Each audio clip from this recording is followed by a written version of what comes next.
Segera download Quran Tadabbur, dia meraih tafsir kebaikan. dalam genggaman Contoh, Anda. bulan Ramadan adalah bulan Al-Quran.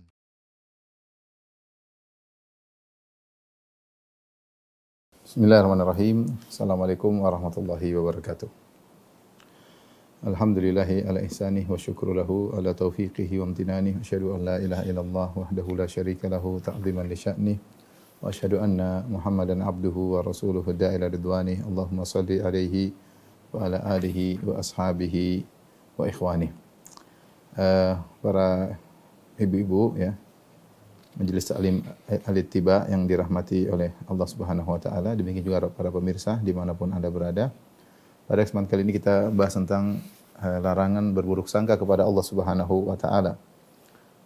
Kita sekarang hidup di masa yang banyak orang mengalami kesulitan dengan adanya pandemi ya. Yang berkepanjangan ya, setahun lebih sudah kita mengalami ya pandemi. Dan betapa banyak orang-orang yang mengalami kesulitan, banyak ekonomi mereka yang jatuh ya, kehilangan pekerjaan. Demikian juga banyak yang kehilangan orang-orang yang mereka cintai ya, meninggal karena pandemi. Dan banyak hal-hal yang merupakan ujian dari Allah Subhanahu wa taala. Yang terkadang dengan godaan iblis menjadikan sebagian orang mukmin bersuudzon kepada Allah Subhanahu wa taala, berprasangka buruk kepada Allah Subhanahu wa taala.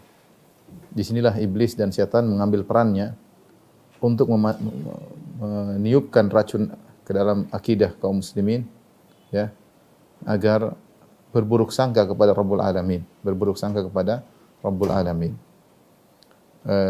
Karenanya kita sebagai seorang mukmin harus senantiasa husnudzon kepada Allah Subhanahu wa taala ya. Rabb kita yang telah menciptakan kita, yang telah memberikan kita sekian banyak kenikmatan, memberikan kita hidayah, ya, memilih kita di antara miliaran manusia yang masih dalam kondisi kafir, maka harusnya kita melanjutkan husnudzan kita kepada Allah Subhanahu wa taala, berbaik sangka kepada Allah Subhanahu wa taala. Selama ini kita senantiasa diberi kemudahan bertahun-tahun lamanya. Ya, ini beberapa waktu terakhir ini Allah berikan ujian. Hendaknya kita hadapi dengan tenang dan tetap kita berbaik sangka kepada Allah Subhanahu wa taala. Karena berburuk sangka kepada Allah Subhanahu wa taala ciri-ciri orang munafik. Ciri-ciri kaum munafikin. Allah Subhanahu wa taala berfirman dalam surat Ali Imran ayat 154. Kata Allah Subhanahu wa taala, yadhunnuna billahi ghairal haqqi dhannal jahiliyah. Mereka orang-orang munafik berprasangka kepada Allah Subhanahu wa taala ghairal haqqi, dengan prasangka yang tidak benar. Dhannal jahiliyah, persangkaan yang tidak benar tersebut Allah namakan dengan persangkaan jahiliyah ya. Ya, jadi mereka ketika dalam peristiwa perang Uhud mereka berprasangka buruk kepada Allah Subhanahu wa taala. Ya, bahwasanya kaum muslimin akan dihabisin, akan selesai, akan sirna dari alam semesta. Persangkaan-persangkaan buruk yang muncul di hati-hati orang-orang munafik. Mereka lah yang memang senantiasa berprasangka buruk kepada Allah Subhanahu wa taala. Demikian juga dalam surat Al-Fatah ayat 6, Al-Fath, Allah Subhanahu wa taala berfirman, "Wa yu'adzibal munafiqina wal munafiqati wal musyrikina wal musyrikati dhannina billahi dhannas sau." Dan supaya Allah mengadab orang-orang munafik, laki-laki munafik dan wanita-wanita munafik dan kaum musyrikin dan kaum musyrikat yang mereka berprasangka buruk kepada Allah Subhanahu wa taala ya. Dhannas sau, mereka berprasangka buruk. Jadi dari sini kita tahu bahwasanya prasangka buruk kepada Allah adalah ciri-ciri orang musyrikin dan musyrikat dan kaum munafikin dan kaum munafiqat. Yang ketika disebut ini merupakan ciri-ciri mereka, maka hendaknya seorang mukmin dan seorang mukminah tidak berprasangka buruk kepada Allah Subhanahu wa taala. Prasangka tersebut Allah katakan dengan ghairul haqqi, persangkaan yang tidak benar. Kemudian juga Allah namakan dengan dhannal jahiliyah, persangkaan orang jahiliyah. Kemudian Allah namakan juga dengan dhannas sau, persangkaan buruk. 3 sifat Allah berikan pada satu model persangkaan buruk kepada Allah Subhanahu wa taala. Seorang mukmin menata hatinya ya. Apalagi dalam hadis qudsi Allah sudah mengatakan ana inda dhanni 'abdi bi falyadhunna 'abdi ma syaa. Sungguhnya aku berdasarkan prasangkaan hambaku terhadap diriku. Falyadhunna 'abdi bi ma syaa. Hendaknya sang hamba berprasangka kepada aku terserah apa yang dia persangkakan. In dhanna khairan falahu. Kalau dia berprasangka baik, maka bagi dia kebaikan. Wa in dhanna syarran falahu. Kalau dia berprasangka buruk, maka akan mendapatkan keburukan sebagaimana yang dia persangkakan. Di sini kita dilatih untuk berbaik sangka ya. Kalau kita bisa berbaik sangka kepada sesama manusia, berbaik sangka kepada teman, berbaik sangka kepada istri, berbaik sangka kepada suami, berbaik sangka kepada saudara, kepada kakak, kepada adik, kepada anak, maka Allah lebih utama karena Allah senantiasa memberikan kebaikan kepada kita. Terlalu banyak kebaikan yang kita dapatkan selama ini. Kenapa kita harus berburuk sangka kepada Allah Subhanahu wa taala? Ya, kenapa harus berburuk sangka? Hanya karena ketika kita diberi musibah, diberi ujian, ya, kemudian kita berburuk sangka kepada Allah Subhanahu wa taala, ya. Kita lupakan selama ini kebaikan-kebaikan yang Allah berikan kepada kita, kemudahan-kemudahan yang Allah berikan kepada kita. Itu pun ujian yang Allah berikan demi kebaikan. Demi kebaikan kita adalah obat untuk memperbaiki penyakit-penyakit yang kita sedang alami, ya. Allah berikan ujian, Allah berikan sebagian penderitaan, Allah berikan sebagian ketakutan, kekhawatiran. Dalam rangka apa? Dalam rangka untuk mengobati sebagian penyakit-penyakit yang ada pada diri kita, penyakit hati, penyakit kesombongan, penyakit keangkuhan, penyakit lupa diri, penyakit tidak tunduk kepada Allah Subhanahu wa taala, ya. Itu pun dalam ujian-ujian, di balik ujian tersebut adalah kebaikan untuk kita semuanya kalau kita hadapi dengan baik. Dari sini ikhwan dan akhwat yang dirahmati Allah Subhanahu wa taala, para ibu-ibu Majelis Ta'lim Al-Ittiba yang dirahmati Allah Subhanahu wa taala, kita belajar untuk berbaik sangka kepada Allah Subhanahu wa taala. Maka saya akan sebutkan beberapa contoh-contoh dalam Al-Qur'an bagaimana orang-orang soleh, para rasul, mereka justru berbaik sangka di puncak-puncak berbaik sangka ketika dalam kondisi semakin sulit. Ya. Dalam kondisi semakin apa? Semakin sulit. Di antaranya seperti yang Allah kisahkan dalam Al-Qur'an, kisah tentang Nabi Muhammad SAW dengan Abu Bakar As-Siddiq, kisah hijrah ketika mereka berdua berjalan untuk pergi meninggalkan kota Mekah karena ada sayembara dilakukan oleh orang-orang musyrikin Quraisy, siapa yang bisa mendatangkan Muhammad dan Abu Bakar hidup atau mati akan mendapatkan 100 ekor onta. Tawaran yang menarik, ya. Sehingga orang-orang berebut-rebutan untuk bisa mendatangkan Muhammad dan Abu Bakar kepada orang-orang Quraisy. Hidup atau mati. Orang-orang Quraisy juga telah memilih pemuda-pemuda yang hebat, ya, yang siap untuk mengorbankan nyawa mereka untuk memenangkan sayembara tersebut. Ya. Maka Nabi SAW keluar dari kota Mekah, ya. Rasulullah SAW tidak langsung ke kota Madinah, tapi Rasulullah SAW bersama Abu Bakar pergi ke Jabal Thawr. Jabal Thawr, kemudian Rasulullah SAW dan Abu Bakar masuk dalam Jabal Thawr tersebut selama 3 hari.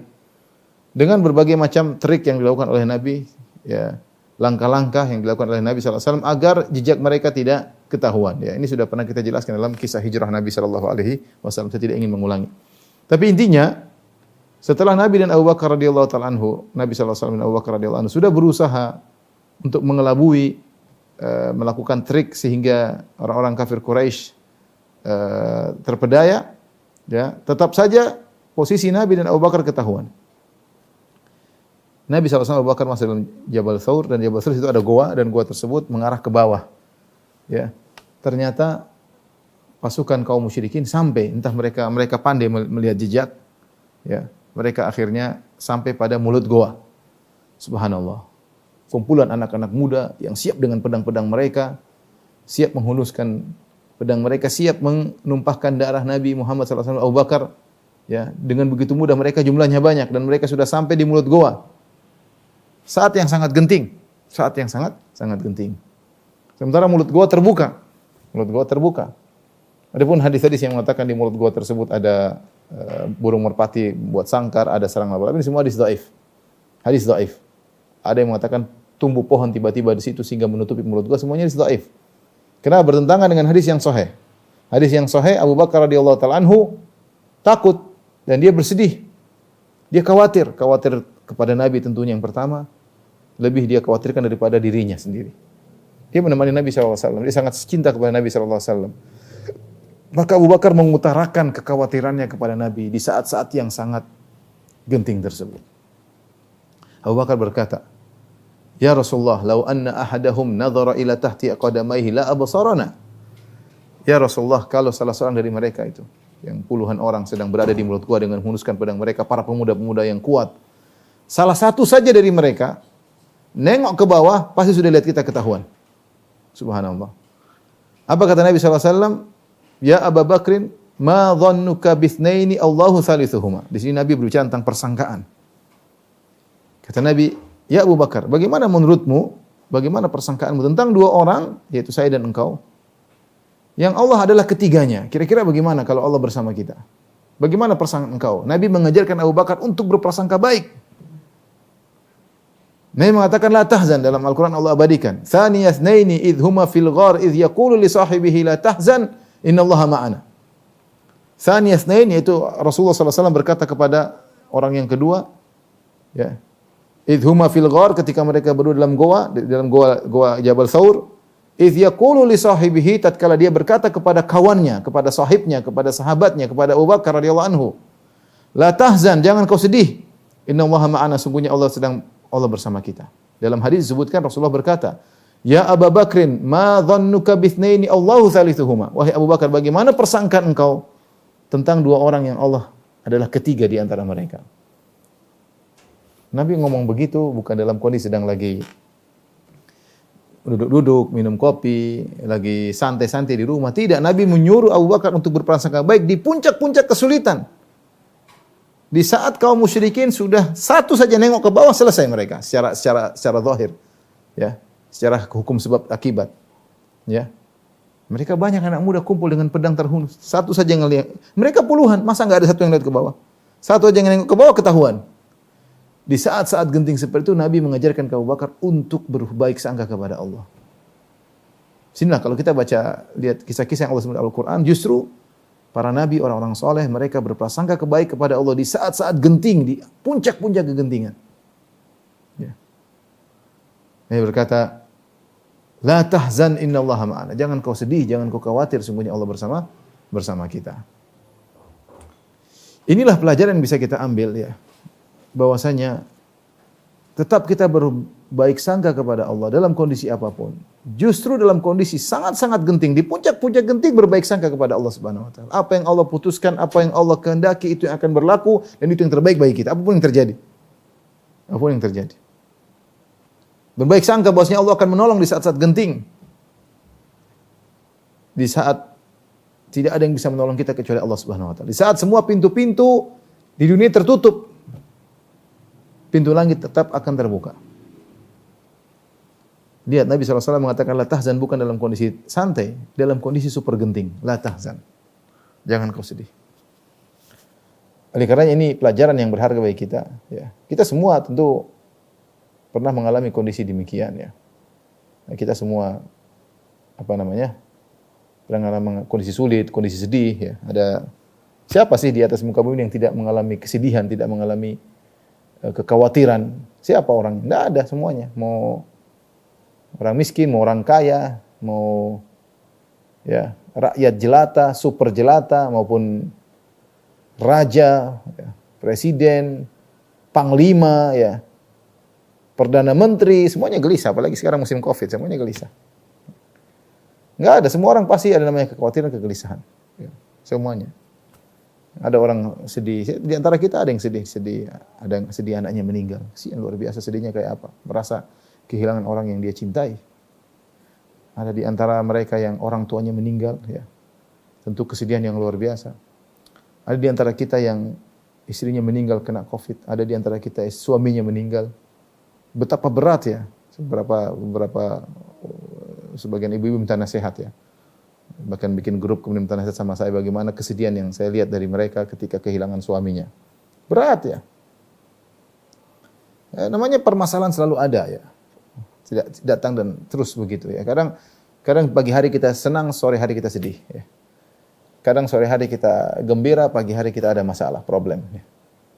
Kadang di rumah kita tenang-tenang, di luar ada problem. Kadang di luar kita tenang-tenang, di rumah ada problem. Terkadang masalah sama istri, terkadang masalah suami.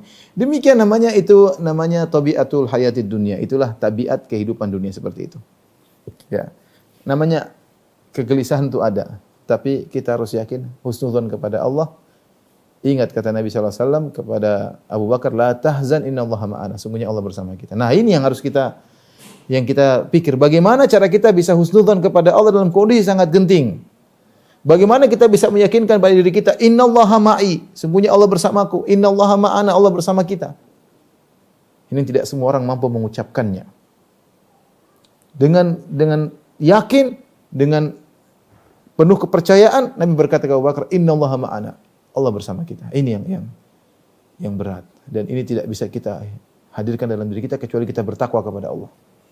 Hati ini tidak bisa kita atur, ya. Hati ini sangat lemah. Ya. Saya bilang hati ini sangat lemah. Kalau Allah tidak beri taufik kepada hati kita, kita enggak bisa mengontrol hati kita. Sulit. Benar, saya benar-benar meyakini sabda Nabi sallallahu alaihi wasallam, inna qulubal ibadi baina usbu'aini min asabi'ir rahman yuqallibuha kaifa yasha. Sungguhnya kalbu manusia itu di antara dua jemari Allah. Allah bolak-balikannya sebagaimana Allah kehendaki. Kita enggak bisa mengontrol hati kita. Berat. Kita mau khusyuk salat enggak bisa khusyuk. Terkadang khusyuk, terkadang enggak. Kita mau benci dengan riya, ternyata kita riya, pengin dipuji, pengin disanjung. Kita lawan-lawan enggak bisa juga. Hati kita enggak bisa ngatur hati kita. Berat. Kalau kita enggak membiasakan diri bertakwa kepada Allah, berat. Ya, berat. Pengin pamer, pengin ini. Maunya enggak sombong jadi malah sombong. Enggak gampang. Ya. Kita maunya enggak sedih, enggak bisa kita sedih. Enggak bisa menipu hati kita. Maunya kita tegar, tahu-tahu kita menangis dalam kesendirian. Sulit. Ya. Ya. Kita ingin menghadirkan Allah bersama kita, sulit. Kalau kita tidak bertakwa kepada Allah. Makanya, agar kita bisa husnudzan kepada Allah, tidak berprasangka buruk kepada Allah, berusaha bertakwa. Bukan berarti bertakwa tidak pernah berbuat dosa. Siapa di antara kita tidak berdosa? Kalau Nabi Adam pernah berdosa, nenek moyang kita, ya, apalagi kita, ya, nenek moyang kita pernah berdosa, kita pun keturunannya pernah berdosa dan selalu berdosa. Tapi ada namanya takwa. Takwa ketika berdosa segera kembali kepada Allah Subhanahu wa taala. Nah, kita baru bisa menghadirkan husnudzan kepada Allah sesuai dengan waktunya ketika kita bertakwa kepada Allah. Ya. Nabi menyuruh Abu Bakar untuk berprasangka baik kepada Allah dalam kondisi genting seperti itu. Kata Nabi, ya Abu Bakrin, ma dhannuka bithnain Allahu salisuhuma. Bagaimana persangkaan engkau wahai Abu Bakar? Nabi bicara tentang persangkaan. Bagaimana persangkaan engkau wahai Abu Bakar tentang dua orang Allah yang ketiganya? Tentu persangka baik.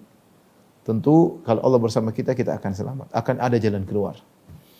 Ini contoh pertama. Ikhwan, apapun yang kita hadapi, kalau kita enggak bisa mengontrol diri kita, segera istighfar. Astagfirullah. Sampai kita mengembalikan ketakwaan. Nabi mengatakan, innahu la yughan ala qalbi. Wa inni la astaghfirullah fil yawmi atamarra. Sungguhnya aku merasakan ada yang menutup hatiku, kata Nabi SAW. Bagaimana cara solusinya? Dan aku beristighfar kepada Allah 100 kali setiap hari. Kalau hati kita rasa tidak bisa kita kontrol, selalu ingin ngamuk, selalu suudzon, selalu ingin protes kepada keputusan Allah, segera istighfar, astagfirullah. Ada kotoran rupanya yang meliputi hati kita, kalbu kita bersihkan dengan istighfar. Astagfirullah sampai muncul husnudzon kepada Rabbul Alamin. Ini perkara mudah semuanya bagi Allah. Ya. Semuanya perkara yang mudah bagi Allah Subhanahu wa taala. Apapun yang terjadi, tetap berprasangka baik kepada Allah Subhanahu wa taala. Meskipun ternyata menimpa kita misalnya menurut kita buruk, yakin itu yang terbaik. Ya. Ikhwan dan akhwat yang dirahmati Allah, ibu yang dirahmati Allah Subhanahu wa taala, ya. Saya tidak bisa bayangkan bagaimana seorang wanita anaknya meninggal dunia. Oh, sedihnya luar biasa, ya. Kalau dia tidak menata hatinya, tidak husnuzan kepada Allah, sulit, ya. Ya. Sebagian ibu-ibu anaknya meninggal, dia memperpanjang kesedihannya. Boneka anaknya taruh depan dia, baju anaknya dia pajang, tiap hari dilihat, nangis melulu. Sulit, nanti lama-lama kalau seperti itu susah menerima takdir Allah. Akhirnya suudzon kepada Allah. Timbul dalam hati, kenapa ya Allah kau cabut nyawa anakku di saat-saat lagi lucu-lucunya, ya Allah kau cabut anakku. Timbul suudzon. Seorang bertakwa kepada Allah Subhanahu wa taala agar bisa muncul husnudzon kepada Rabbul Alamin, ya. Keputusan Allah sering di luar nalar kita. Ada yang Allah bukakan hikmahnya, kita bisa tahu, oh begini, oh ternyata begini. Itu banyak, sering. Oh ternyata hikmahnya demikian, ternyata hikmahnya demikian. Kita berpikir yang positif, ya. Oh kalau seandainya begini mungkin lebih parah, mungkin lebih begini, mungkin lebih begini, ya. Ya. Ada yang terkadang kita pikirkan, ada yang terkadang tidak masuk nalar kita, tidak bisa kita pikirkan. Tetap kita husnudzon. Betapa sering kita husnudzon kepada dokter, tanpa kita harus tanya kenapa begini, kenapa begitu. Kita datang ke dokter, diperiksa, dikasih resep. Tebus, obatnya 1 juta. Kita nggak tanya, dok kenapa begini, saya sakit apa? Enggak. Kita taklid, percaya. Karena kita tahu ini dokter ahli dalam bidangnya. Kita kenal betul ini dokter. Dia bertakwa kepada Allah. Dia thiqah, terpercaya. Dia ngaji. Apa yang dia katakan kita benarkan. Dan kita jalankan resep yang dia berikan. Kita nggak pakai tanya-tanya, nggak protes apalagi. Nah kalau dokter yang penuh dengan kekurangan, kita bisa percaya dan kita husnudzon kepada dia. Kita tahu yang terbaik yang dia lakukan itu yang terbaik. Bagaimana dengan Rabbul Alamin, dengan Allah Subhanahu wa taala. Yang tidak ada pun satu pun yang tersembunyi baginya. La takhfa minkum khafiyah, tidak ada yang tersembunyi bagi Allah Subhanahu wa taala. Innallaha la yakhfa 'alaihi syai'un fil ardi wala fis sama'. Tidak ada yang tersembunyi bagi Allah sesuatu di langit dan bumi, semuanya Allah tahu. Ya. Alimun bidzati sudur, Allah mengetahui isi hati manusia. Allah mengetahui apa yang terjadi di depan kemudian hari. Ya, Allah mengetahui segalanya. Innahu kana bi'ibadi khabiran basira. Allah mengetahui tentang hambanya secara detail. Oleh karenanya, kalau kita sudah bertakwa kepada Allah, mudah bagi kita untuk berprasangka baik. Ini contoh pertama yang Allah abadikan dalam Al-Quran. Perkataan Nabi SAW kepada Abu Bakar, La tahzan innallaha ma'ana. Jangan kau bersedih, sungguhnya Allah bersama kita, ya. Jadi ketika kita menghadapi apapun, tetap husnudzon. Kalau ada musibah yang menimpa, tetap husnudzon. Jangan pernah berprasangka buruk kepada Allah. Itu persangkaan jahiliyah, persangkaan orang munafik. Ya. Contoh, misalnya ada seorang ibu kehilangan anaknya. Bagaimana dia atur hatinya? Dia atur hatinya, ya Allah, ini ujian kau berikan kepadaku. Mudah-mudahan kau ingin kebaikan bagiku. Sebagaimana dalam hadis ketika Allah mencabut nyawa seorang anak, Allah bertanya kepada malaikat, Hal qabattum thamarata fuadihi? Apa kau telah mencabut nyawa buah hati hambaku? Kata malaikat, iya ya Allah. Madza qala abdi? Apa yang dikatakan hambaku? Hamidaka wastarja. Hambamu memujimu ketika anaknya diambil dan dia mengatakan innallahi wa inna ilaihi raji'un. Dia mengakui semuanya milik Allah. Kata Allah Subhanahu wa ta'ala, "Ubnu lahu baitan fil jannah wa sammuhu bi baitil hamdi."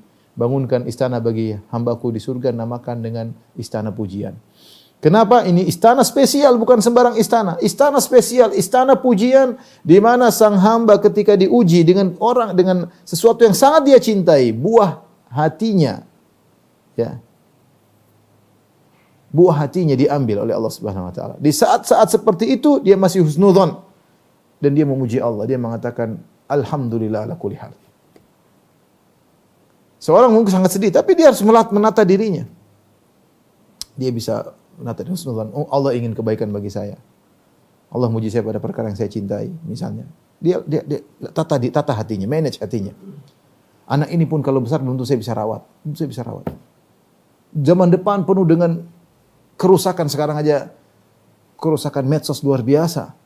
Seorang tidak bisa membendung syahwatnya, seorang tidak bisa menjaga matanya, tidak bisa menjaga pandangannya, seorang tidak bisa diam dari komentar.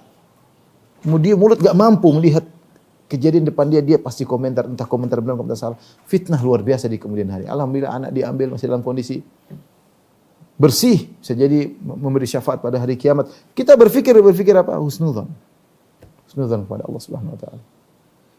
Ya. Dan demikian sama seorang wanita mungkin kehilangan suaminya, husnudzon. Ya, dengan cara dia pikirkan yang baik-baik. Seorang kehilangan orang tuanya. Ya, mungkin orang tuanya kalau hidup mungkin sakit-sakitan melulu, kasihan, mungkin Allah ingin memindahkan dia yang lebih baik, ke tempat yang lebih indah daripada bersama kita dengan kesulitan di muka bumi ini. Pokoknya kita pikir husnudzon kepada Allah Subhanahu wa taala. Tapi ini semua sulit kalau tidak dibarengi dengan ketakwaan. Maka kita mengatakan la tahzan innallaha ma'ana. Jangan bersedih, Allah bersama kita. Wallahu ma'as sabirin. Innallaha ma'as sabirin. Allah bersama orang-orang yang sabar. Wallahu yuhibbus sabirin. Allah mencintai orang-orang yang sabar. Ini contoh pertama. Contoh berikutnya yang Allah sebutkan dalam Al-Qur'an seperti kisah Nabi Musa alaihissalam ketika dikejar oleh badan tentara Firaun. Dikejar sampai akhirnya mereka pun tersusul. Bani Israel bersama Nabi Musa tersusul dikejar oleh pasukan. Konon jumlah mereka ratusan ribu. Wallahu a'lam bishawab. Ada yang mengatakan sampai sekian banyak. Ya. Intinya Fir'aun membawa seluruh pasukannya untuk mengejar Musa, untuk melampiaskan kemarahannya. Sementara Musa cuma paling sedikit. La syirzimatun qalilun, cuma sedikit. Jumlah mereka banyak. Kata Allah, falamma tara al-jam'ani, ketika dua kelompok sudah saling melihat. Qala ashabu Musa inna lamudrakun. Maka para pengikut Nabi Musa berkata, kita bakalan ketangkap wahai Musa. Kalla, ingat perkataan Allah abadikan dalam Al-Quran. Kata Nabi Musa, kalla inna ma'iya rabbi sayahdin. Sekali-sekali tidak, kita enggak bakalan ketangkap. Lihat husnudzan luar biasa. Inna ma'iya rabbi, Allah bersamaku. Ya ini ketakwaan. Dia tidak mengatakan Allah bersama kita karena mereka udah ragu.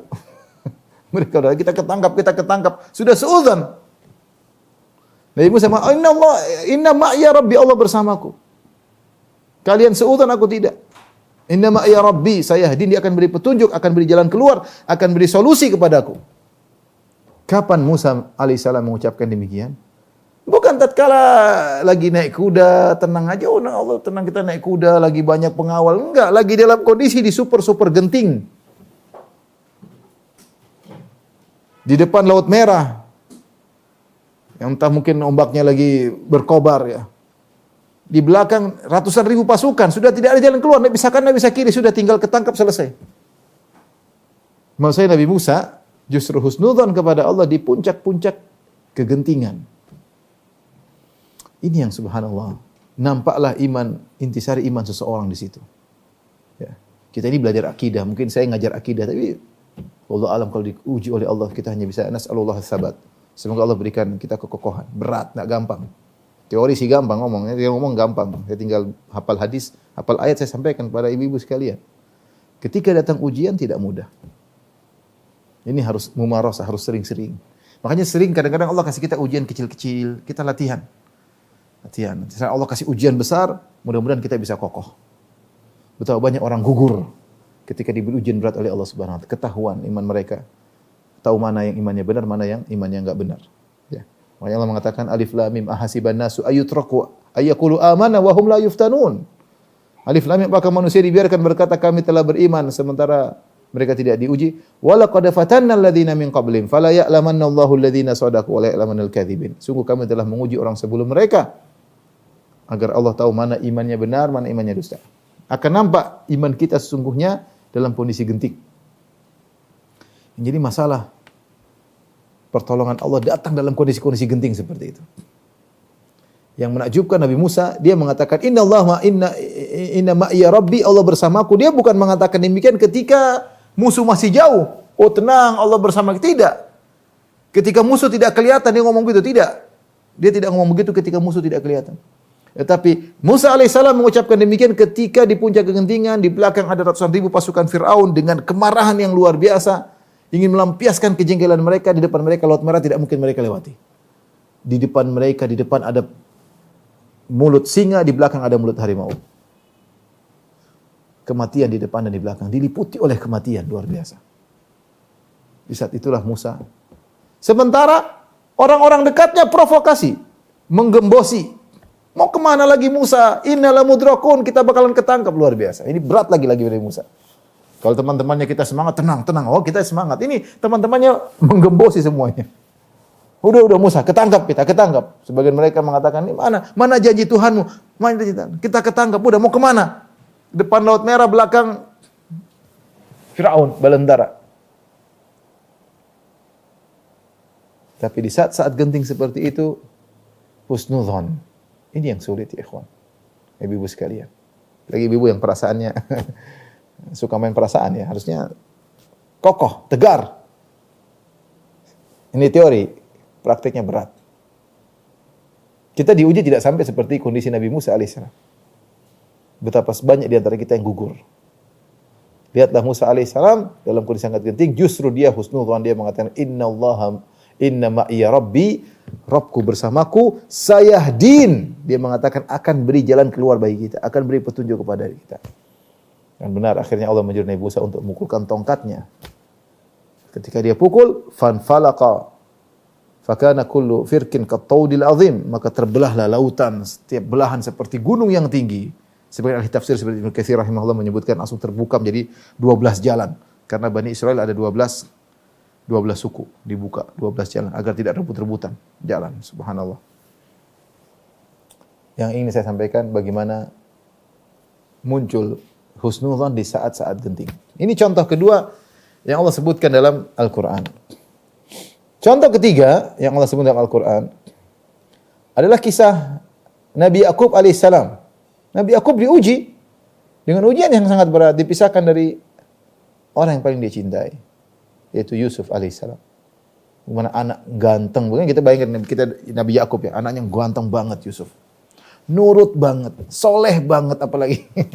Sampai Nabi Yakub saja kalau Yusuf enggak dia lihat dia sedih ketika kakak-kakaknya mengatakan, "Wahai ayahanda, biarkan Yusuf pergi bersama kami. Nadhab, nastabiq."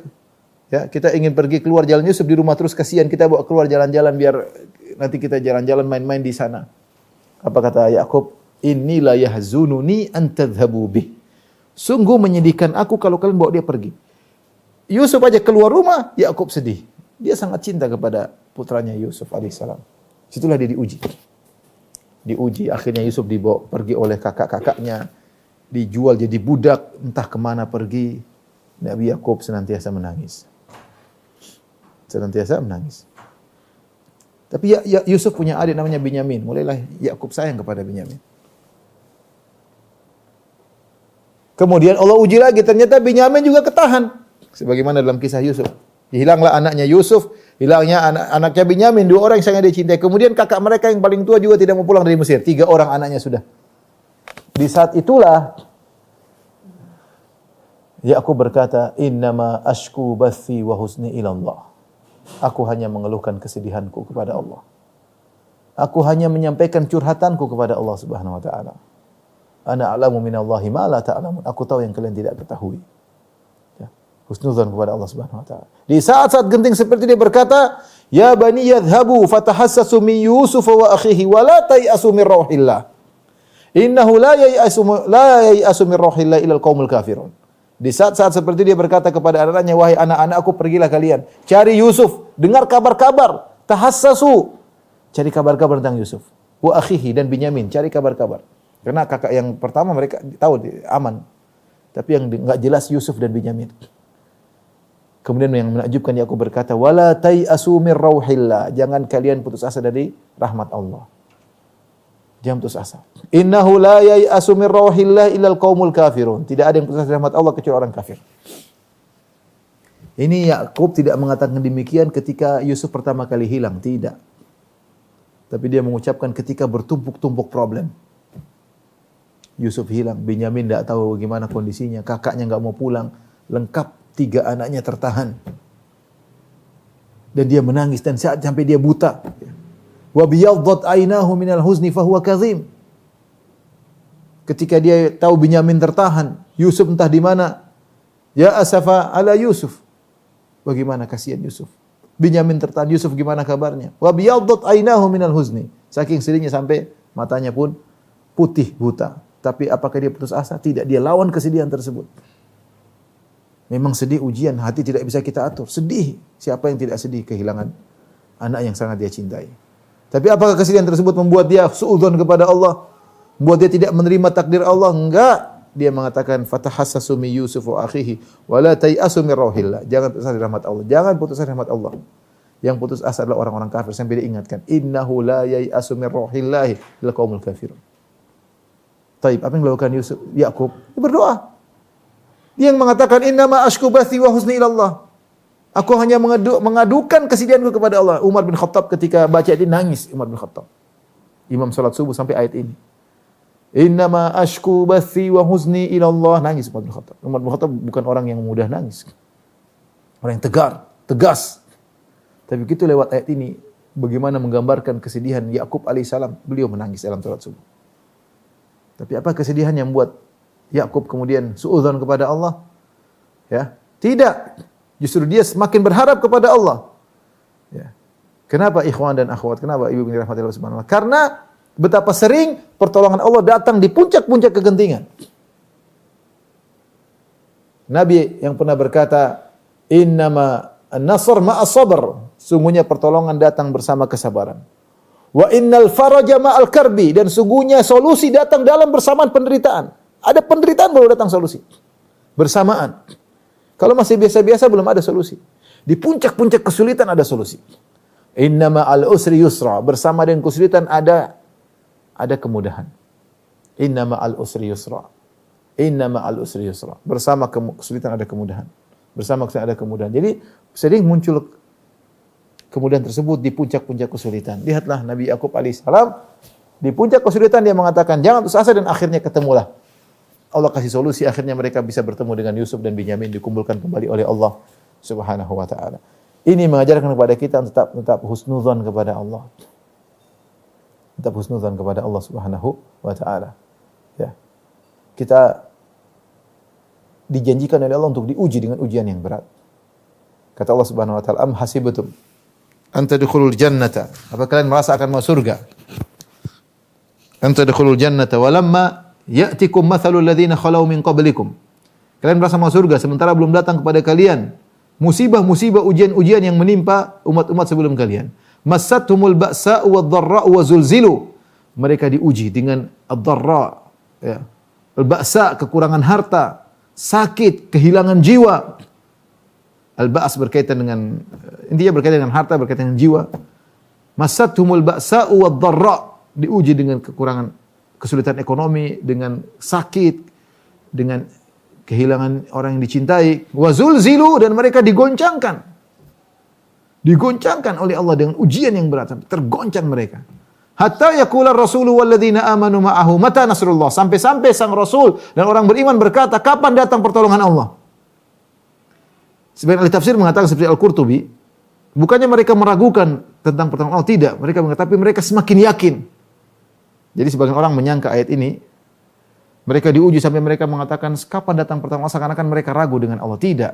Kata Imam Qurtubi, bukan. Justru mereka ini ketika di puncak-puncak kesulitan digoncang, mereka semakin yakin sebentar lagi datang pertolongan Allah. Maka mereka katakan, mata nasrullah, kapan datang pertolongan Allah? Karena sebab-sebab untuk datangnya pertolongan sudah tiba.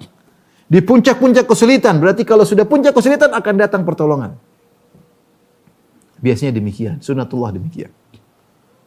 Karena Allah ingin kasih pelajaran. Allah ingin menjadikan seorang benar-benar bergantung kepada Allah. Dia lepaskan segala ketergantungan kepada siapapun, serahkan kepada Allah. Saat itu datang pertolongan. Subhanallah. Jadi diuji, digoncang. Sampai pada puncak-puncaknya, mereka bilang mata nasrullah. Dan demikian orang-orang beriman, mereka dalam kondisi-kondisi sulit, justru mereka husnudzan kepada Allah Subhanahu wa taala. Seperti dalam surat Al-Ahzab, kata Allah, "Walamma ra'al mu'minuna al-ahzab qalu hadza ma wa'adana Allah wa rasuluhu wa sadaqallahu wa rasuluhu wa ma zadahum illa imanan wa tasliman." Ketika mereka sudah dengar kabar bahwasanya akan ada pasukan 10.000 akan datang menyerang kota Madinah, Nabi sudah menyuruh mereka untuk gali parit, khandak. Ketika datang Ahzab di depan mata mereka, ya, dan itu menimbulkan, ya, wa balagatil qulubul hanajir wa tadhunnuna billahi dhununa.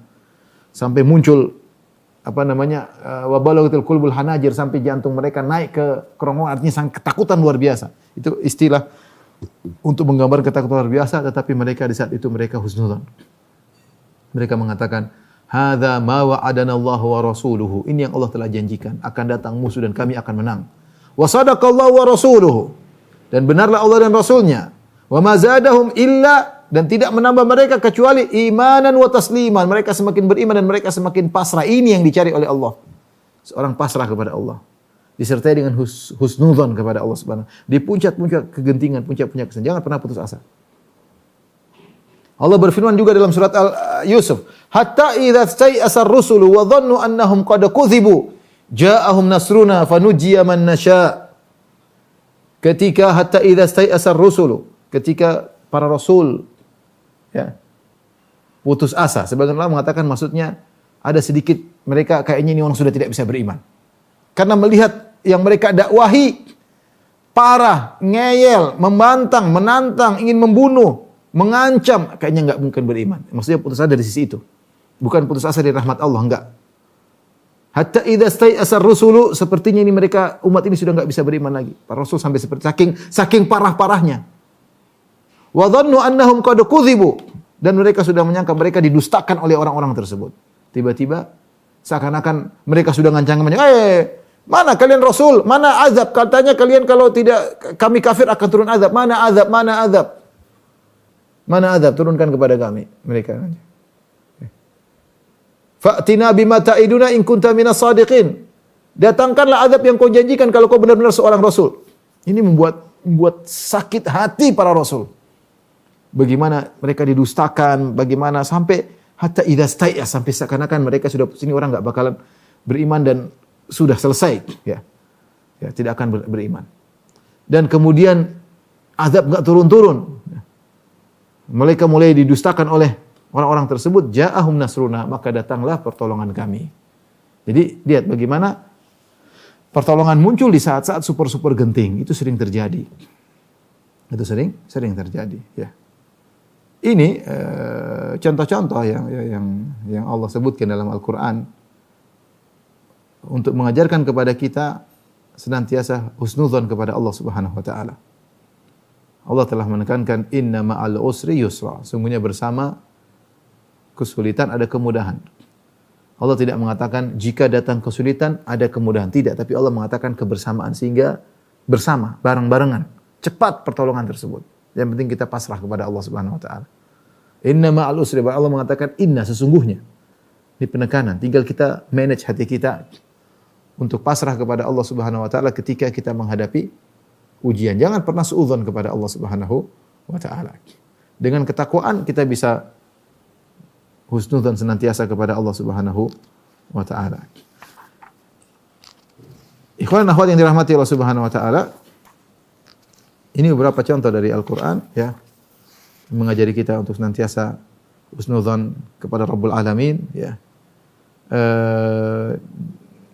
Di sana ada juga, ya, beberapa yang disebut oleh Ibnu Qayyim dalam kitab Zadul Ma'ad dan juga contoh-contoh yang lain bentuk suudzon kepada Allah Subhanahu wa taala, ya. Contoh saya bacakan, ini saya nukil dari syarah kitab Tauhid, ya. Ya, jilid 3, ya. Contoh berprasangka bahwasanya Rasulullah atau kaum muslimin akan kalah sebagaimana persangkaan orang munafikin. Ini contoh suudzon kepada Allah. Ini sudah pernah terjadi. Rasulullah akan kalah. Mereka berprasangka buruk dalam perang Uhud karena kondisi menunjukkan akan kalah. Ternyata tidak. Allah menangkan mereka di kemudian hari, ya. Disangka kaum muslimin akan sirna. Seperti menyangka Islam akan sirna, ya. Seperti menyangka bahwasanya kesyirikan akan unggul selama-lamanya. Kita kalau dengar cerita bagaimana sulitnya minoritas kaum muslimin di negara-negara non-muslim, ya, kayaknya bakalan habis, kayaknya bagaimana kejamnya misalnya Rusia dulu terhadap yang kepada orang Islam yang tinggal di sana, atau kita dengar banyak kisah-kisah. Ternyata sekarang alhamdulillah Islam berkembang. Tidak bisa dibendung. Berkembang alhamdulillah. Ad-din mansur, agama ditolong oleh Allah Subhanahu wa taala. Jangan suudzon kepada Allah Subhanahu wa taala. Ini bentuk suudzon kepada Allah Subhanahu wa taala, ya, menyangka bahwa Islam akan buyar, ya. Seperti bentuk persangkaan buruk kepada Allah, menyangka tidak ada hari kebangkitan. Menyangka Allah biarkan manusia melakukan apa yang mereka kehendaki, satu menzalimi yang dizalimi, satu merampas, satu membunuh, dan tidak ada hari pertanggungjawaban. Ini bentuk suudzon kepada Rabbul Alamin. Kita husnudzon, yakin ada pembalasannya. Ya, kita lihat banyak kejadian, tapi kita husnudzon, tenang, ini semua ada urusannya nanti, ya. Ada urusannya, ya. Makanya Nabi pernah berkata, ya, la tu'addunnal huquqa ila ahliha yaumal qiyamah hatta yuqada li syatil jalha min asyatil qarna. Ya, sungguh kalian benar-benar akan mengembalikan hak kepada pemiliknya pada hari kiamat kelak. Jadi kita jangan suudzon. Hak kita diambil, kita dijatuhkan, tenang. Ada saatnya akan kembali itu semua. Akan kembali. Akan kembali, ya. Akan kembali. Kalau enggak di dunia, akan dikembalikan di akhirat. Kita husnudzon kepada Allah Subhanahu wa taala. Ya. Kemudian seorang jangan suudzon ketika dia ditimpa dengan hal yang tidak dia sukai. Seperti mungkin dalam ekonominya dia mengatakan, "Ya Allah, kenapa kau jadikan aku miskin?" Tidak boleh. Tidak boleh kita suudzon. Kenapa engkau bikin aku miskin, ya Allah? Kenapa si fulan kaya? Kenapa? Seakan-akan kita ragu tentang hikmah Allah Subhanahu wa taala. Yang harus kita lakukan, kita introspeksi diri, benahi hati, benahi ketakwaan agar kita husnudzon kepada Allah. Tidaklah Allah memutuskan keputusannya kecuali itu yang terbaik jika kita bertakwa. Ya. Orang mengatakan pilihan Allah yang terbaik bagi orang yang bertakwa. Jawabannya pilihan Allah yang terbaik, jawabannya bagi yang bertakwa. Yang tidak bertakwa Allah binasakan, Allah azab, Allah hinakan. Ya, buruk bagi dia. Tapi kapan pilihan itu menjadi terbaik bagi seorang? Jika dia bertakwa kepada Allah Subhanahu wa taala. Ya, dia sudah ikut prosedur. Kalau dia merasa salah dalam prosedur, segera beristighfar. Kalau dia beristighfar, bertobat kepada Allah, pilihan itu yang terbaik baginya. Pilihan itu yang terbaik baginya. Contoh juga berprasangka buruk kepada Allah, merasa Allah tidak akan membalas kebaikan kecuali di akhirat. Ya ikhwan, betapa banyak dalil yang menunjukkan Allah balas kebaikan di dunia sebelum di akhirat. Makanya Allah berfirman tentang dalam surat dalam banyak ayat, di antaranya innallaha la yudhi'u ajral muhsinin. Allah tidak akan menyia-nyiakan pahala orang yang berbuat kebaikan. Ya. Sebagaimana Allah berbicara juga tentang kisah Nabi Yusuf, Allah mengatakan Allah tidak menyia-nyiakan orang yang berbuat kebaikan. Nabi Yusuf Allah beri ganjaran di dunia sebelum di akhirat. Jangan kita menyangka berprasangka buruk kalau kita berbuat baik hanya dibalas di akhirat. Tidak, di dunia juga Allah kasih sekedarnya, di akhirat nanti baru yang paling hebat. Ya. Demikian juga jangan berprasangka buruk kalau kita meninggalkan sesuatu karena Allah, Allah tidak akan beri solusi. Ini sangat penting bagi orang-orang yang meninggalkan riba, meninggalkan pekerjaan haram, meninggalkan band, ya, musik-musikan. Dia harus husnudzan kepada Allah. Nabi telah bersabda, innaka lan tada'a syai'an lillahi illa baddalakallahu bihi ma huwa khairun laka minhu. Tidaklah kau meninggalkan sesuatu karena Allah kecuali Allah akan gantikan lebih baik. Harus yakin. Harus husnudzan, jangan suudzan. Yakin Allah ganti lebih baik. Yakin. Kalau ragu-ragu, aduh, kayaknya gimana? Suudzon sama Allah, ini kayaknya Allah akan kasih saya hukuman, saya tidak bisa keluar. Jangan, itu namanya suudzon. Allah maafkan Anda mudah, kenapa Anda suudzon sama Allah? Anda sudah bertobat, istighfar, sudah serius karena Allah, ikhlas bukan karena ucapan orang, bukan karena nggak enak sama orang lain, sudah, yakin Allah kasih solusi. Husnudzon sama Allah. Sebagian orang, ya Allah kayaknya ini dosa-dosa, aku diberi hukuman, kayaknya nggak ada solusi. Dia sudah suudzon sama Allah, bahwa tidak akan solusi. Kita bilang, iya Allah akan beri hukuman, mungkin Allah akan berikan engkau sebagian pelajaran, mungkin kau akan diberi ujian, tapi pasti ada solusi. Tapi ingat, tinggalkan sesuatu karena Allah. Ikhlas karena Allah Subhanahu wa taala. Demikian juga di antara bentuk suudzon adalah menyangka Allah tidak akan menerima taubat. Ya. Bahwasanya putus asa, ya Allah, saya dosa terlalu banyak. Allah tidak akan menerima taubat saya. Bagaimana Allah menerima taubat saya sementara saya kondisinya demikian? Ya, jangan. Itu namanya qunut min rahmatillah. Putus asa pada rahmat Allah. Kalau Anda sudah bertobat sesuai dengan prosedur, benar-benar bertobat kepada Allah, maka Allah tawwab, Allah Maha menerima taubat. Kita tidak bisa memastikan, tapi kita husnudzan. Allah Maha menerima taubat, Allah Maha sayang, Allah Maha baik. Apa susahnya bagi Allah untuk mengampuni dosa kita. Kita kalau punya salah, kita datang sama orang manusia yang mungkin banyak sifat buruknya, kita bilang, ya akhi afwan saya, ya akhi saya minta maaf, kita nangis. Dia langsung luluh, ya saya maafkan. Apalagi Rabbul Alamin. Ya. Demikian ibu yang dirahmati Allah Subhanahu wa taala, kajian kita pada kesempatan pagi hari ini. Semoga Allah membersihkan hati-hati kita, dijauhkan dari penyakit-penyakit hati, senantiasa berprasangka baik kepada Allah Subhanahu wa taala. Yakinlah Allah Maha bijak, Allah Maha adil, Allah melakukan apa yang terbaik bagi kita jika kita bertakwa kepada Allah Subhanahu wa taala. Kurang lebihnya saya mohon maaf. Wabillahi taufiq wal hidayah. Assalamualaikum warahmatullahi wabarakatuh.